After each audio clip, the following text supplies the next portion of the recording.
বন্ধু মোক কোৱাচোন মানে ফিলিংটো কেনেকুৱা লাগিছে তোমাৰ এই যে মানে বাহনী মাজত বুলি কৈছো এইটো শুনা একদম এইটো এটা এনেকুৱা এক্সপিৰিয়েঞ্চ নহয় তুমি মানে লাইফত সঁচাকৈ কৈছোঁ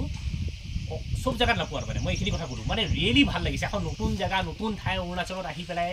তোমাৰ মানে আজি যোনটো মানে যোৱাকালি আহিলোঁ এটা সাংঘাতিক এটা উপভোগ কৰিছোঁ তাৰমানে তোমাৰ জিৰ'ত এতিয়া মানে আমি কং ভিলেজত আছোঁ মানে ধৰা এছিয়াৰ আটাইতকৈ ডাঙৰ ভিলেজ মানে সঁচাকৈ কৈছোঁ যোনে অহা নাই তাৰমানে তেওঁলোকে কিবা এটা মিছ কৰি আছে এটা সঁচাকৈ ভাল লাগিছে ইয়াত কাষত গোটেইকেইটা তম্বুৰ নিচিনাকৈ মানে ঘৰকেইটা আছে ইয়াতে ৰাতি থাকিব পাৰিব কোনোবা আহিলে চ' one of the best experiences মানে হয় হয় তুমি কি ক'বা মৌচুমী মই এটা কথাই ক'ম যে এই বাঁহখিনি যিখিনি বেম্বুখিনি আছে ন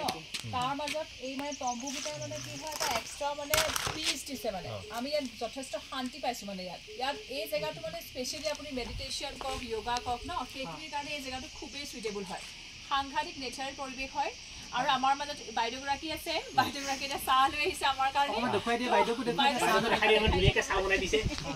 খুব ধুনীয়া জেগা দেই খুব শান্তি মানে শান্তি যদি কাৰোবাক লাগে নহয় এনেকুৱা জেগাবোৰ ভিজিট কৰিব পাৰে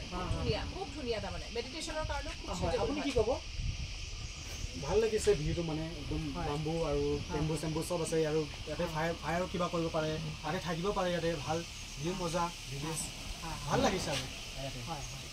আৰু অসমবাসী ৰাইজ আপোনালোকক মই এটা কথা কৈ দিলোঁ ইয়াতে যিবোৰ তম্বু বনাই ৰাখিছে এখন বাহনী বুলি কৈছোঁ বাঁহবিলাকত ইয়াতে এটা মানে ঘৰ বনোৱাৰ কাৰণে বহুত এটা ডাঙৰ সামগ্ৰী বুলি কৈছোঁ মই এটা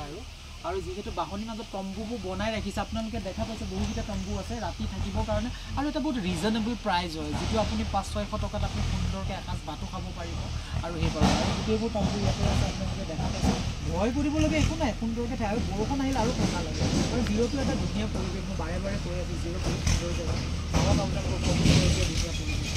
আৰু আমাৰ যদি চেনেলটো আছে কিন্তু লাইক কমেণ্ট ছাবস্ক্ৰাইব কৰিব কেতিয়াও নাপাহৰিব তেতিয়া ইংৰাজে জীৱনৰ বিশাল সাগৰখনত মন কৰিব পাৰিব